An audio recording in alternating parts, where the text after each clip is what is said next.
I'm Andrew Hutchinson with AR Preps and Northwest Arkansas Democrat-Gazette. I'm joined by Henry Apple, the Bentonville beat writer, and we're going to talk a little bit about the Northwest Arkansas school playoff scenarios. There's still a lot of stuff that can happen. We'll start in the large classification, the 7A West.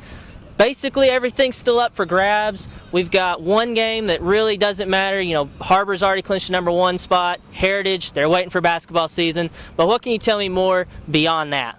Okay, 3 games of importance. Let's start with the first one, which will be played right here behind us tomorrow night, Bentonville at Fayetteville. The winner will get a number 2 seed, which means a home game in the quarterfinals, but a first round bye and then a home game here. The loser goes to the number 3 seed and will get a home playoff game next week. They say, okay, what's so important about that? If you look at the playoff bracket, these 2 teams are back on a collision course, possibly meeting in the semifinals. The winner or the higher seed will get to host the playoff game. So that makes it much more important. And let's just add a few numbers here to do this. Bentonville, since the first round bye was instituted in 2008, Bentonville has had it every year. And I talked to Jody Grant earlier this week. They like the bye. On the other hand, Fayetteville has only had the bye one time, 2012, during their state championship run. And Daryl Patton says, I don't like the bye. You know, unless you're bruised up, battered up, and need somebody to get healthy, it's not good because of that week off. But he told me, if I had to wait 4 weeks to get to Little Rock, I'll do it. And then obviously the Fort Smith schools, north side, south side, one of the more storied rivalries in the state. That's also got more than just a rivalry at stake. There's playoffs at stake as well. It's going for the number 4, number 5 seed. Well, what's the difference between a number 4 and a number 5 seed? The number 4 seed will get to host a first-round playoff game.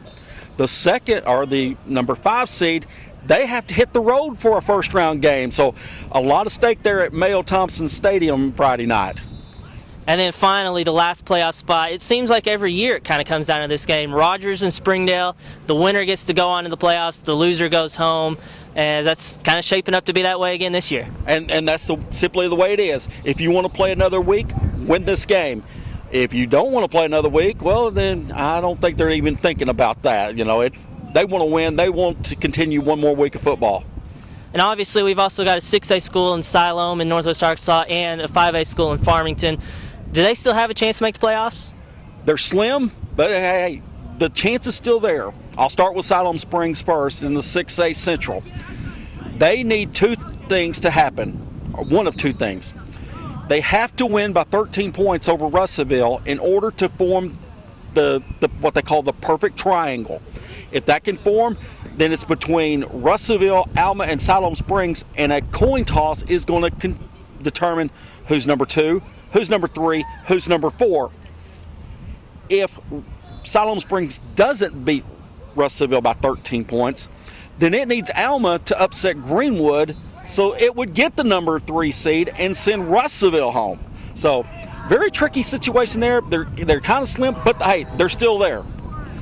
And in Farmington, even trickier, because they need a 4-way tie to form for 4th place.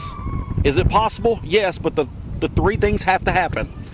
They have to win by at least 3 points over Harrison. It's possible.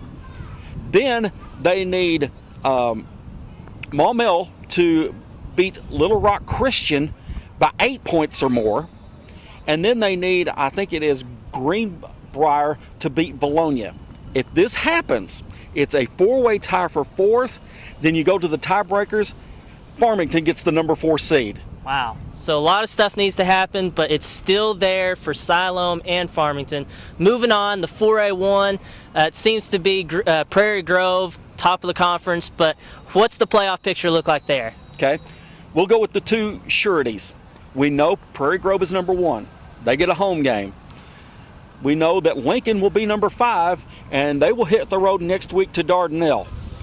Not a very good thing, but hey, it's a playoff game, and I know the Wolves are excited.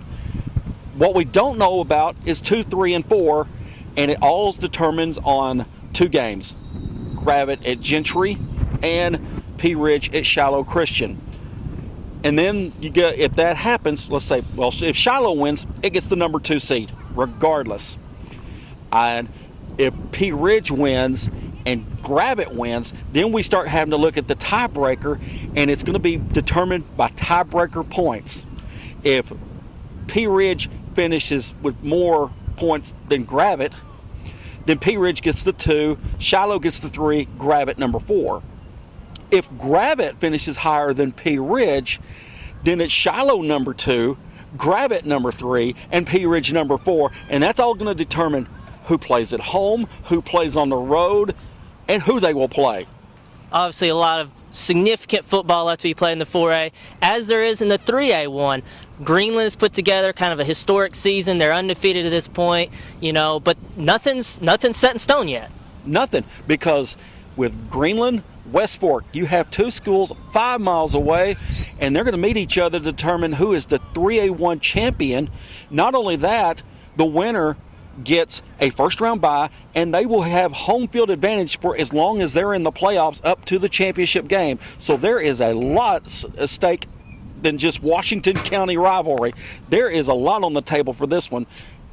For the loser, it's not that bad. You get that first-round playoff game at home, but you may be looking at going to Prescott for week number 2. That's a long trip. Although in the 3A1, what's a long trip when you have to go to Mountain View and all those schools? Exactly.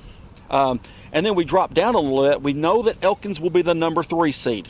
That's a given. They're going to get a home game at first. 4 and 5, there's still a little bit of wishy-washy things, that variables. I think Cedarville, we know all the turmoil over there with having to lose a coach in the middle of the season, but they could end up the number 4 seed if they win against Mountain View tomorrow night. Green Forest needs a win and a little bit of help. Mountain View says, hey, if we can beat Cedarville, then we're number 4. So there's still that variables, and may not be determined until after 10 o'clock tomorrow night. We've played 9 weeks, still playoff picture still coming into focus. We're not really sure what's going on. And as always, visit arpreps.com for more high school coverage. You can also follow us on Twitter at arpreps. And if you are at any of these important games, be sure to tweet score updates using the hashtag arpreps. And you can see the full scoreboard for games across the state by visiting nwadg.com/scoreboard.